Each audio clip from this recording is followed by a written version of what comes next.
नमस्कार दोस्तों, आपको रोहन क्लास में आपका स्वागत है। जैसे कि ये लुसेंट ऑब्जेक्टिव का ए सेकंड नंबर चैप्टर है। जो लुसेंट ऑब्जेक्टिव है उसका हम हिट चैप्टर उठाया, जिसको में से आपको 25 क्वेश्चन हिट से करवाएंगे। क्योंकि अगर आप एलपी के एग्ज़ाम देते हैं या रेलवे कोई भी एग्ज़ाम, रेलवे के एलपी हो गया, आरपीएफ, तो जिसमें हीट चैप्टर आती है, तो हीट थोड़ा सा कंसेप्ट से आता है। इस चलते आपको हम कंसेप्ट से आपको समझाने की कोशिश करते हैं। चलते हैं पहला क्वेश्चन। इसको में रटने वाली कोई भी क्वेश्चन न होती है, ओनली कंसेप्ट से होता है हीट चैप्टर। देखिएगा, वस्तु को गर्म करने पर उसके अणुओं में क्या होती है? अणुओं में क्या होती है? देखिए ऑप्शन, गर्म करने पर अणुओं में क्या होती है? चाल बढ़ जाती है, भार घट जाती है, ऊर्जा कम हो जाती है, भार घट जाती है। देखिएगा, आप किसी वस्तु के लिए, ये वस्तु हो गया, इसको आप हीट देके गर्म कीजिएगा तो इसको में तापमान के कारण ये कण दूर दूर भागने लगेगी। मतलब किसी को गर्म कीजिएगा तो ये चाल सबका बढ़ जाएगा। इसका मतलब चाल बढ़ जाती है। ऑप्शन नंबर ए हो जाएगा। भार घट जाती है, ये सम नहीं, ये सम बाष्पीकरण के कारण भार में कमी आती है। द्रव्यमान में द्रव्यमान होना चाहिए। अगर भार कहा तो इशू गलत है। भार, क्योंकि भार जी के पर निर्भर करती है, न कि गर्म करने पर। अगर यहाँ पर द्रव्यमान रहता तो द्रव्यमान के भी कोई प्रभाव नहीं पड़ेगा। अगर द्रव्यमान जैसे पानी है उसको गर्म कीजिएगा तो उसका अपसर्जन के कारण ये द्रव्यमान में कमी हो जाएगा, न कि गर्म करने से। चलिएगा नेक्स्ट क्वेश्चन, दूसरा नंबर देखिएगा। किसी वस्तु को ताप किसका सूचक है? तो देखिएगा, किसी वस्तु को आप गर्म कीजिएगा, ताप दीजिएगा तो इस ऊष्मा में बदलेगा। अब जानते हैं कि ऊष्मा ताप के अंतर के कारण ऊष्मा उत्पन्न होती है। और अगर आप इसको गर्म कीजिएगा तो ऊष्मा आएगा। जिसे मान लीजिए कोई चीज़ है, उसको गर्म कीजिए, आप हीट दिए तो गर्म होकर ऊष्मा इसको में उत्पन्न हुआ। इसको में वेग बढ़ेगा तो गतिज ऊर्जा बढ़ेगा इसको में, और फिर कुल ऊर्जा भी बढ़ेगा। तो देखिएगा, इसको अणुओं में औसत गतिज ऊर्जा में वृद्धि होगी। तो देखिए, पहले गतिज ऊर्जा में वृद्धि होगा, उसके बाद धीरे धीरे औसत में, यानी सेकंड आंसर ए हो जाएगा, फर्स्ट हो जाएगा। उसके अणुओं की औसत गतिज ऊर्जा में, मतलब एवरेज सभी जगह बढ़ेगा, एक जगह नहीं बढ़ेगा। तो इसको हो जाएगा फर्स्ट ऑप्शन। उसके अणुओं की औसत गतिज ऊर्जा में वृद्धि होगा, क्योंकि चाल बढ़ रहा है तो वेग बढ़ रहा है, तो पहले गतिज ऊर्जा बढ़ेगा तो औसत ऊर्जा भी बढ़ेगा। अब आपको बता दें कि ऊष्मा बढ़ेगा, उसके बाद गतिज ऊर्जा, पहले होगा ऊष्मीय ऊर्जा, फिर गतिज ऊर्जा हो जाएगा, और फिर कुल ऊर्जा हो जाएगा। यानी फर्स्ट ऑप्शन कौन हो गया? औसत गतिज ऊर्जा, और सेकंड ऑप्शन हो गया औसत ऊर्जा। चलेगा नेक्स्ट क्वेश्चन, तीसरा देखिए, उसी पर है। वस्तु का ताप सूचित करता है कि संपर्क करने पर ऊष्मा। तो वस्तु के ताप में जब सूचित करता है कि जैसे आप ताप के अंतर के कारण, बोलता है वस्तु का ताप सूचित करता है कि संपर्क करने पर ऊष्मा। जब ताप दीजिएगा तो क्या होगा? ऊष्मा का प्रभाव होगा। ताप के अंतर के कारण ऊष्मा का प्रभाव होता है। और आप जानते हैं कि घनत्व के कारण गैस का प्रभाव होता है, और धारा विभवांतर के अंतर के कारण धारा का प्रभाव होता है। इसी तरह ताप के अंतर का ऊष्मा प्रभाव होगा। और ऊष्मा कब? ताप में अंतर होगा। और ऊष्मा कब ताप के अंतर होगा? जैसे मान लीजिए 20 डिग्री सेल्सियस है तो 10 डिग्री सेल्सियस के अपेक्षा जाएगा, मतलब निम्न ताप के पास जाएगा। तो देखिएगा ऑप्शन नंबर बी देखिएगा, अपेक्षाकृत कम ताप की वस्तु पर उस वस्तु में प्रभावित होगा। क्योंकि चारों ऑप्शन नहीं पढ़े, इसको में आपको ज़्यादा समय लगेगा, आप उसको पढ़ सकते हैं। जहाँ चार ऑप्शन पढ़ने के वक्त सब पड़ेगा, वहाँ हम जरूर पढ़ेंगे। यहाँ देखिएगा, अपेक्षाकृत कम तापमान की वस्तु की प्रभावित करेगी जरूर। जैसे 20 डिग्री से 10 सेल्सियस में आप जानते हैं कि ताप के अंतर के कारण ऊष्मा का प्रभाव होता है और हमेशा उच्च दाब से निम्न दाब में, उच्च ताप से निम्न ताप में, उच्च घनत्व से निम्न घनत्व में होता है। यानी ऑप्शन नंबर बी हो जाएगा। चलिए नेक्स्ट क्वेश्चन, इसको देखिएगा, इसको और बड़ा कर देते हैं।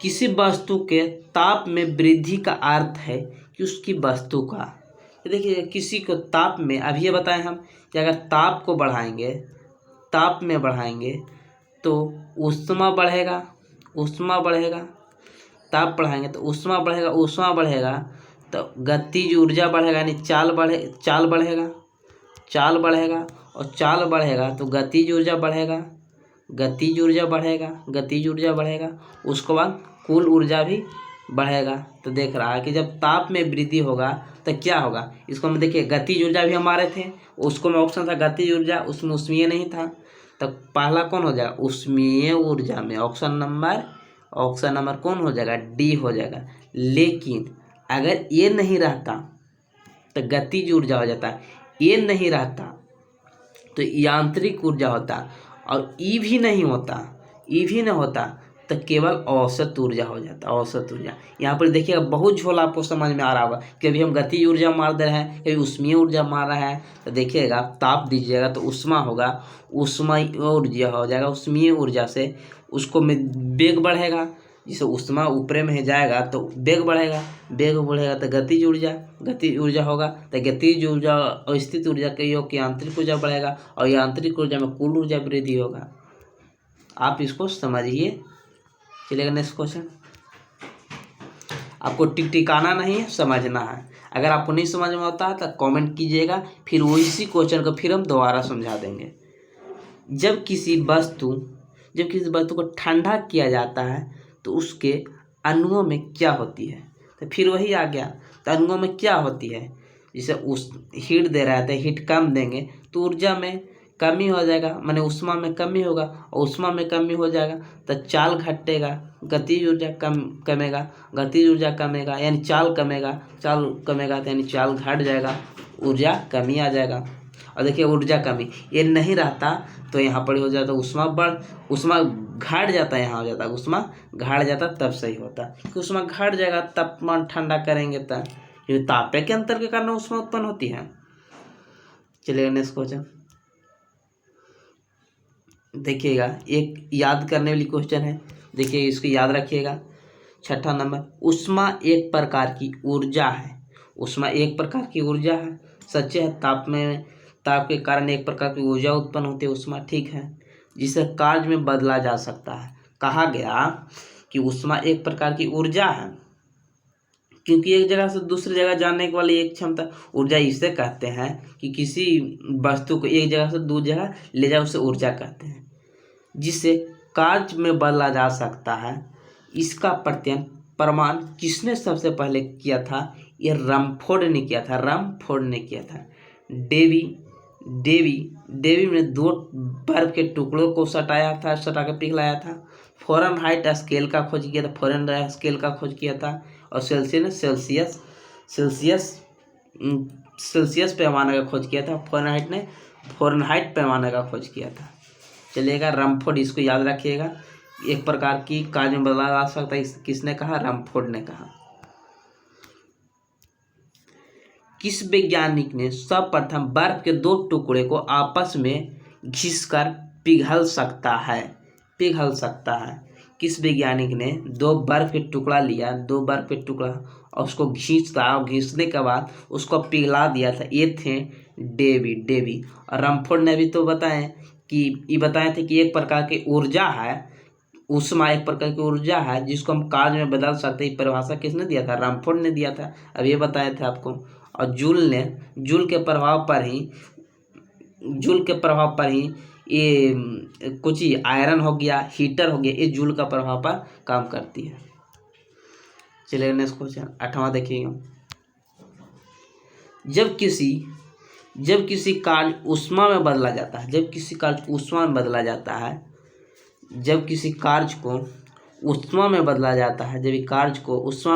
है, ये किसने प्रभाव दिया कि ऊष्मा को कार्य में बदला जाता है, ये रमफोर्ड ने कहा था। या ऊष्मा कार्य में बदल दे, या ऊष्मा को कार्य में बदल दे, या कार्य को ऊष्मा में बदल दे, तो किए गए कार्य उत्पन्न ऊष्मा का अनुपात एक स्थिरांक है जिसे ऊष्मा के यांत्रिक तुल्यांक, जिसको हम लोग जे से सूचित करते हैं।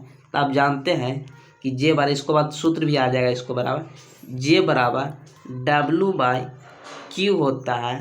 ए W का है कार्य है और ए का है ऊष्मा है। ए Q ऊष्मा है और जे एक ऊष्मीय यांत्रिक नियतांक है। ये ऊष्मीय यांत्रिक नियतांक है जे।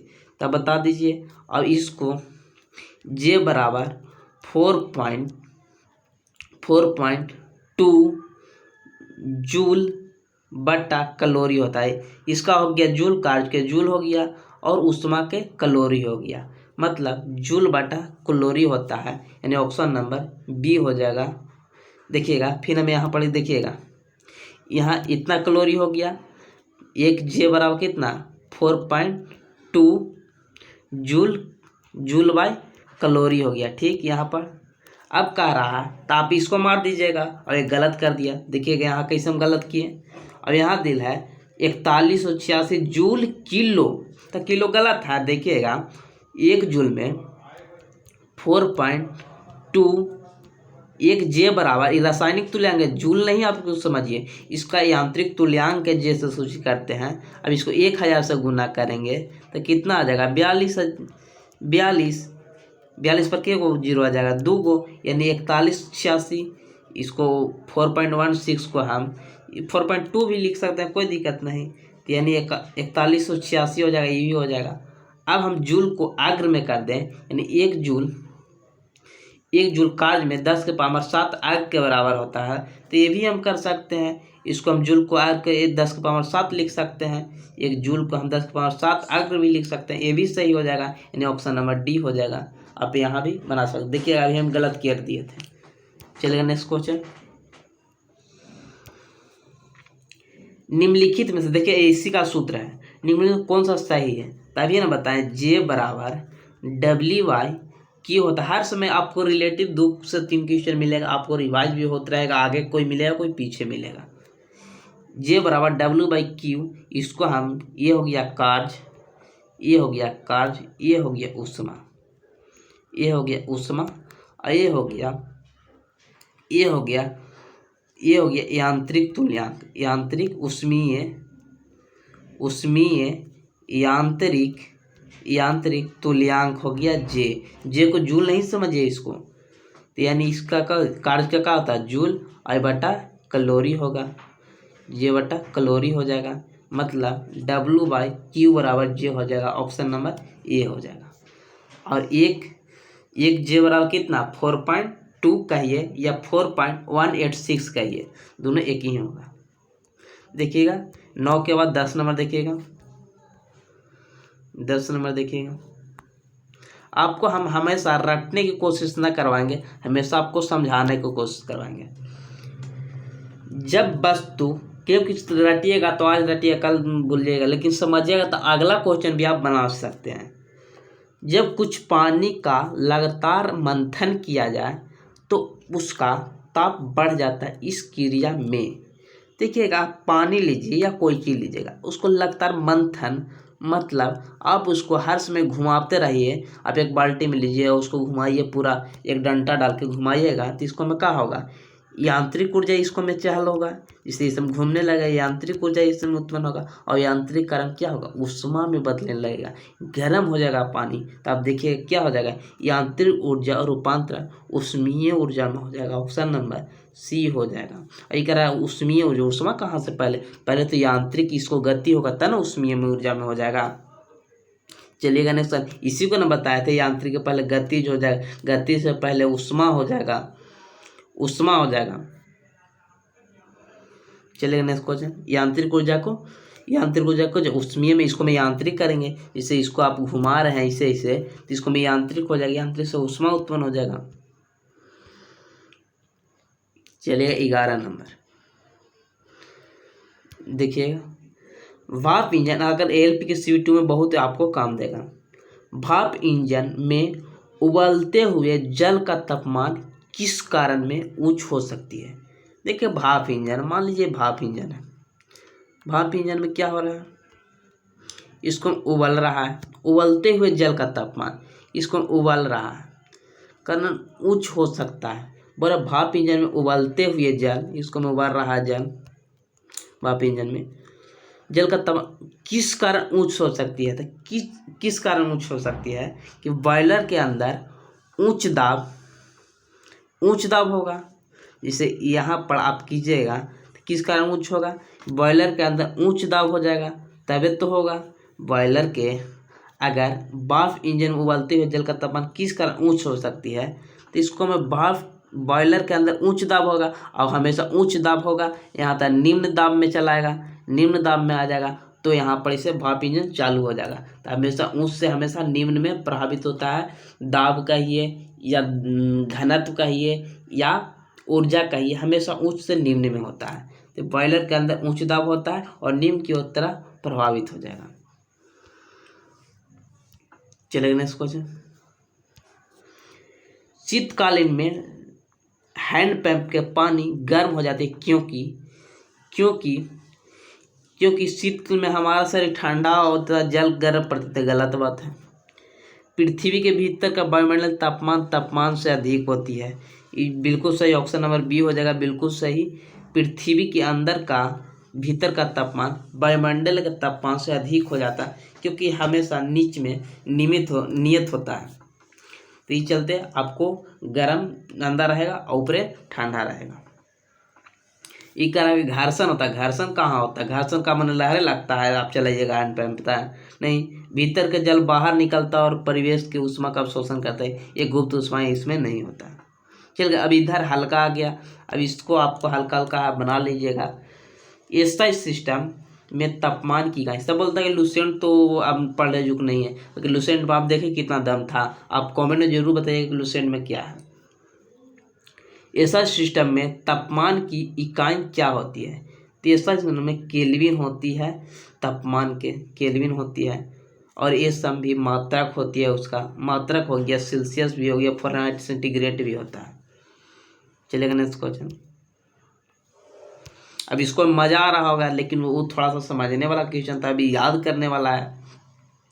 इनमें से ये तो कोई भी पढ़ सकता है, इनमें से कौन सा ऊष्मा का प्रभाव ऊष्मा का मात्रक नहीं है। तो ऊष्मा का ऐसा ही मात्रक कैलोरी है और ये सब मात्रक ऊष्मा का जूल है, किलो डिग्री है। लेकिन डिग्री सेल्सियस है, डिग्री सेल्सियस किसका, तापमान का मात्रक है, तापमान के मात्रक है। तापमान और ऊष्मा में अंतर होती है, उस तापमान के अंतर के कारण ऊष्मा उत्पन्न होती है।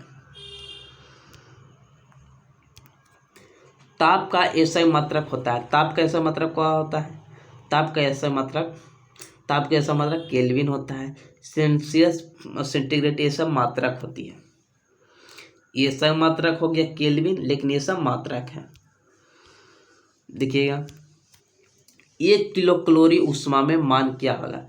तो आप जानते हैं कि 1 कैलोरी बराबर 4.2 जूल होता है। ये जूल दूसरा है और ऊष्मा वाला जूल दूसरा था। वो था ऊष्मा यांत्रिक ऊर्जा था। 1 कैलोरी 4.2 जूल होता है। अगर इसको 1000 से इधर भी गुना कर देंगे और इसको भी 1000 से गुना हो जाएगा, तो यानी कितना हो गया 4200 हो गया। 4200 किसको में ऑप्शन में है, इसको में भी नहीं, 4.2 है, इसको हो गया ऑप्शन नंबर बी हो जाएगा। कैसे कि 4200 है तो 4.2 गुने 10 के पावर 3 लिख सकते ना, इसको 2 जीरो था, इसको आगे बढ़ाए तो 1 जीरो बढ़ जाएगा, 4.2 10 के पावर 3 जूल हो जाएगा। देखिएगा ये भी अच्छी क्वेश्चन है समझाने जो। जल प्रपात, ठीक है, जल प्रपात में क्या होता है, ऊपर एक झरना होती है, इससे जल गिरता है और हमेशा जल यहाँ स्थित ऊर्जा में होती है, ये स्थित होता है और स्थित से गतिज में उड़ जाता है। तो जल प्रपात में अर्ध स्थल पर जल का तापमान ऊपर की अपेक्षा अधिक होने लगता है। क्यों होता है, कि ऊपर से जल अधिक होने लगता। क्यों? क्योंकि अगर ऊपरे था तो mgh था, मतलब 9 में हाइट था, तो इसको हम कहा था स्थित ऊर्जा। नीचे आया तो इसको में आप जानते हैं कि यांत्रिक ऊर्जा बराबर होता है गतिज ऊर्जा प्लस स्थित ऊर्जा, दोनों होता है। तो ये घटेगा स्थित ऊर्जा तो ये बढ़ेगा, यानी 2 बढ़ेगा, तो ये आधा पर आया, तो ये घट जाएगा स्थित ऊर्जा और गतिज ऊर्जा बढ़ जाएगा, और गतिज ऊर्जा के कारण ऊष्मा हो जाएगा, यानी अर्ध स्तर पर ऊष्मा उपलब्ध नहीं होगा, गलत है। गिर रहा जल की गतिज ऊर्जा ऊष्मा में बदल जाएगा, गतिज ऊर्जा ऊष्मा में बदल जाएगा। ऑप्शन नंबर डी हो जाएगा, ऑप्शन नंबर सी हो जाएगा। ये करा जल की स्थित ऊर्जा अधिक हो जाएगी। स्थित ऊर्जा कहाँ नीचे आता, हाइट कमेगा तो स्थित ऊर्जा घटेगा, बढ़ेगा कहाँ से, यानी ऑप्शन नंबर सी हो जाएगा। चलेगा 17 को हो गया। 18 नंबर देखिए, पर डे आपको 25 क्वेश्चन मिलेगा। गर्मियों में ताप 46 डिग्री सेल्सियस होता है। अभी तो आपको 46 का 49 मिला होगा, अभी गर्मी में इतना टेम्परेचर था, आप देखे होंगे।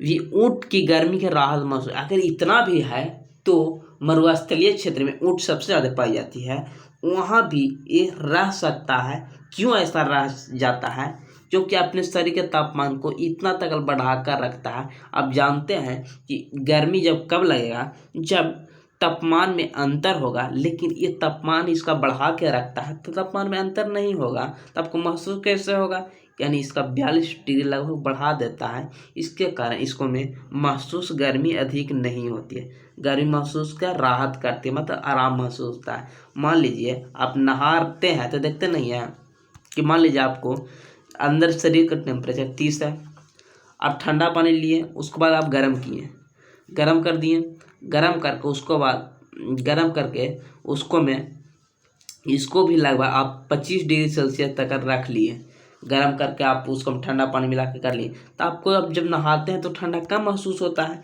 क्यों? क्योंकि इसका में तापमान में कम के अंतर हो गया। इस कारण आपको गर्म पानी करके आप गर्म पानी कर देते हैं, आप नहा लेते हैं तो ठंडा कम महसूस होता है। इसी कारण इसका भी है, ऊँट का भी यही हालत है। चलिएगा नेक्स्ट क्वेश्चन।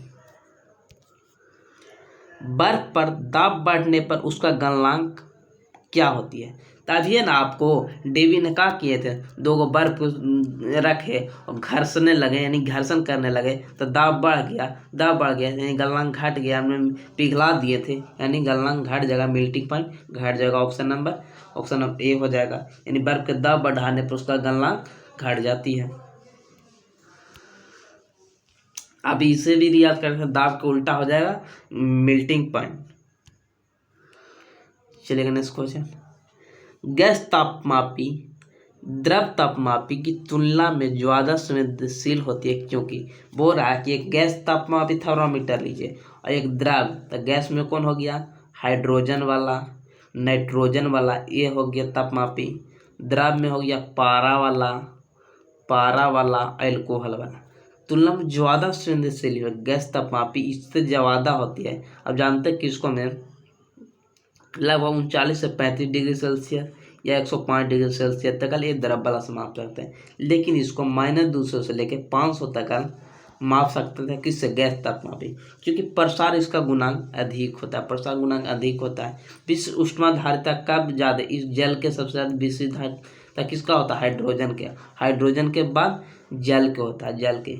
विश्व उष्माधारिता उसे कहते हैं कि मतलब जिसको क्षमता, अब जानते हैं रेडिएटर में डाला जाता है पानी, क्योंकि विश्व उष्माधारिता ज़्यादा होती है, मतलब उसको उष्मा अवशोषण करने की क्षमता ज़्यादा होता है। चलिए नेक्स्ट क्वेश्चन। ताप युग्म तापमापी में किस सिद्धांत पर कार्य करता है? ताप युग्म ए सीवेक प्रभाव पर करता है। सीवेक प्रभाव में क्या होता है, एक तरफ कॉपर होता है, एक तरफ इसको गर्म किया जाता है, एक तरफ ठंडा होता है, एक तरफ गर्म होता है, और कॉपर का एक तार होता है, एक पट्टी ठंडा होगा, एक पट्टी गर्म करेंगे और एक पट्टी ठंडा रहेगा। ये हो गया ताप युग्म। ये सीवेक प्रभाव हुआ था, जिसको खोज सीवेक ने किया था, यानी ताप युग्म तापमापी किसको पर आधारित है? सीवेक प्रभाव पर। जूल पर कौन है? हीटर है, हीटर हो गया, और आयरन हो गया, ये सब हो गया जूल के प्रभाव पर। फ्यूज भी जूल के प्रभाव पर करेगा। चलिए नेक्स्ट क्वेश्चन।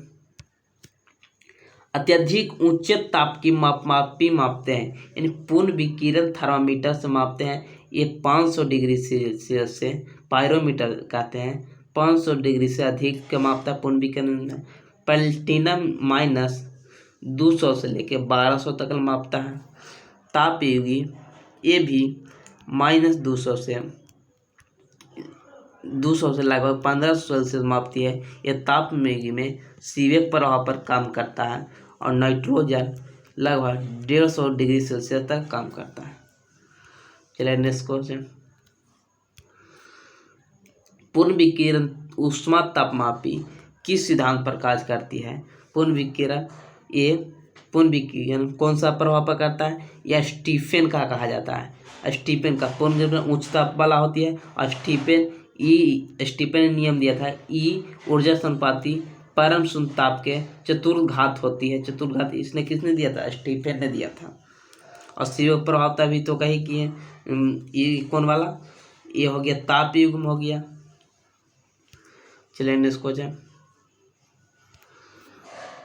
दूर की वस्तु जैसे सूर्य आदि का ताप किस पर तापमापी से मापते हैं? तो देखिए 500 से अधिक सेल्सियस से नाप रहे हैं, यानी 800 से अधिक, 500-800 यही रहता है पूर्ण विकिरण तापमापी। और यह स्टीफेन के प्रभाव पर, स्टीफेन के नियम पर है पूर्ण विकिरण थर्मामीटर, जिसको आप पायरोमीटर बोलते हैं। चलिए नेक्स्ट क्वेश्चन। ये 25 नंबर देखिएगा। 25 नंबर। ठंडे देशों में पारा का स्तर पर एल्कोहल के तापमापी का द्रव के प्रयोग किए जाते हैं। ठंडे के देशों में पारा की जगह पर एल्कोहल, क्योंकि ये कम यानी ज़्यादा डिग्री पर जमता है। ये मतलब इसको आप कीजिएगा तो -105 तक कर दीजिएगा तब, और ये लगभग -39 डिग्री पर जम जाएगा और ये -105 पर जमेगा। तो ये बताइए, एल्कोहल बेहतर सुचालक होती है। ऑप्शन नंबर, एल्कोहल ऊष्मा का बेहतर सुचालक होता है इससे, क्योंकि ये जमता नहीं है और ठंडे प्रदेश में माइनस में चल जाता है। अब ये जल्दी जमता नहीं है। देखिएगा आप दारू रख दीजिएगा, जो अच्छा दारू रहेगा उसको आप फ्रिज में रख दीजिए तो जमेगा नहीं, लेकिन आपको पानी तो इतना जम जाएगा कि आपको कोई फेंक के कपार फाड़ दे तो आप फटेगा नहीं। चलिएगा नेक्स्ट 25 को हो गया। आप इसको देखिए, आप कैसा लगा कमेंट में जरूर बताइए, या क्या सुधारना चाहिए हमें जरूर बताइएगा। जय हिंद, जय भारत। सब्सक्राइब कीजिए, लाइक कीजिए और शेयर कीजिए। आपको ही प्यार से, हम बहुत दिन से नहीं वीडियो बना रहे थे, फिर आपको लगा कि हमारा लगभग 500 सब्सक्राइब था, लेकिन आप यहाँ 600 सब्सक्राइब 622-23 करवा दिए। इस चलते हमारा मनोबल फिर से बढ़ गया, क्योंकि हम अभी दूसरी काम में लगे हुए थे, फिर आपको चलते आने पड़ा। जय हिंद, जय भारत।